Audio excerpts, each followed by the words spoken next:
Juhej Slovenija, spet vas pozdravljam iz bivaka pred Slovenskim planinskim muzejem in razmišljam o starih zgodbah.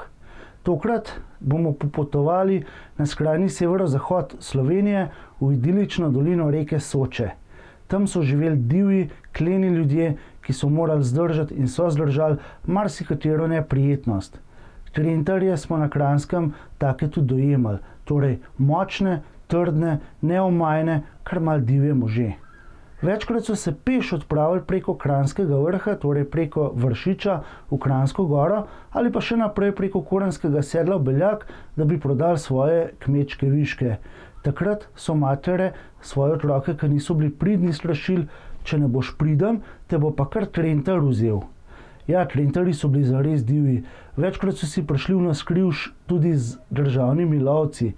Ja, te so jih majčkeno lovili, ampak večkrat so trentarji na koncu izpadali zmagovalci. Poznam zgodbo, ko je divji lovec iz Trente ujel državnega lovca Koširja iz Kranjske gore in ga privezal z glavo obrnjenega na drevo nad mravljišče. Menda je ubogi Košir tako tulil, da so ga slišali pastirji nižje v dolini in ga k sreči rešili. Večkrat pa so trentarji morali zbežati kar skozi prisankovo okno, včasih tudi s plenom, torej s kakšno košuto okrog vratu pred državnimi lovci, ti si pa niso upali za njimi.